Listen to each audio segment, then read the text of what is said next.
Hi friends, ഇന്ന് പുതിയ വീഡിയോയിലേക്ക് ഏവർക്കും സ്വാഗതം. അപ്പോൾ നമ്മുടെ വീഡിയോ എന്ന് പറയുന്നത് നമ്മുടെ അഡിനിയത്തെക്കുറിച്ചാണ്.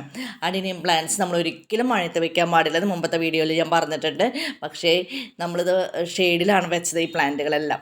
പക്ഷെ മഴക്കാറ്റടിച്ചിട്ട് കുറച്ച് ഇൻഫെക്ഷനൊക്കെ തട്ടിയിട്ടുണ്ട്. വെള്ളം കെട്ടി നിന്നിട്ടോ മണ്ണും അതുപോലെ തന്നെ ആ കോഡക്സ് ഭാഗമൊക്കെ ഒന്ന് ചെറിയ ഇൻഫെക്ഷനൊക്കെ വന്നിട്ട് അപ്പോൾ നമ്മൾ വെയിലത്ത് മാറ്റി വെച്ച് വെയിലൊക്കെ കൊള്ളിച്ച് പിന്നെ അതിൽ ഇൻഫെക്ഷൻ ഉണ്ട്. ആ മഞ്ഞപ്പൊക്കെ ഒന്ന് പോകാൻ വേണ്ടിയിട്ട് പഴുത്ത ഇലകളൊക്കെ ഒന്ന് കളയുക.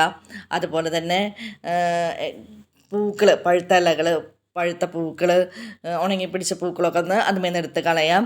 പിന്നെ അത് കോഡക്സിൻ്റെ ഭാഗം നമ്മൾ ശ്രദ്ധിക്കണം. കോഡക്സ് ഒരു ചെറിയ ഇൻഫെക്ഷൻ കയറിയാൽ മതി, മൊത്തത്തിൽ ചെടി പോകും. അപ്പോൾ ആ ഒരു കാര്യം എല്ലാവരും ശ്രദ്ധിക്കുക. കോഡക്സിൻ്റെ ഭാഗം ചീച്ചിലുണ്ടോ ഇല്ലയോ എന്ന് നമ്മൾ എപ്പോഴും ശ്രദ്ധിച്ചുകൊണ്ടിരിക്കണം. പിന്നെ അധികം നനവ് വേണ്ട, വെള്ളം അധികം വേണ്ടാത്തൊരു പ്ലാന്റാണ് ഈ അഡിനിയം. അപ്പോൾ ഈ അഡിനിയത്തിൻ്റെ കോഡക്സ് പ്രത്യേകം ശ്രദ്ധിക്കണം. അപ്പോൾ അതിന് ഇൻഫെക്ഷൻ ഉണ്ടെങ്കിൽ നമ്മളിതുപോലെ സാഫ് ചെറുതായിട്ടൊരു ഇത്തിരി വെള്ളമൊഴിച്ച് ഇത് ചകിരി ഉപയോഗിച്ചോ അല്ലെങ്കിൽ ചകിരി എടുക്കുമ്പോൾ നമ്മളത് കഴുകിയിട്ട് എടുത്തോളൂ. ഇല്ലെങ്കിൽ ചകിരിയിലുണ്ടാവുന്ന കറ ആ ചെടിയിൽ ദോഷം ചെയ്യും, അതിന് ഇൻഫെക്ഷൻ കൂടുക ചെയ്യുക. അപ്പോൾ കഴുകി വൃത്തിയാക്കിയതിന് ശേഷം ചകിരി എടുത്തിട്ട് സാഫ് വെള്ളം ഒന്ന് മുക്കി ഒന്ന് സാഫ് തേച്ച് കൊടുക്കുക. അതുപോലെ തന്നെ ഒരു കുപ്പി എടുത്തിട്ട് കുപ്പിയിൽ നമ്മൾ സാഫ് വെള്ളം ഒഴിച്ച് സ്പ്രേ ചെയ്യുക. അതായത് ആ ചെടിയുടെ മൊത്തം തലഭാഗം തുടങ്ങി, അതായത് പൂക്കളുണ്ടാകുന്ന ആ ഭാഗം തുടങ്ങി ഇലയുമൊക്കെ സാഫ് സ്പ്രേ ചെയ്യുക.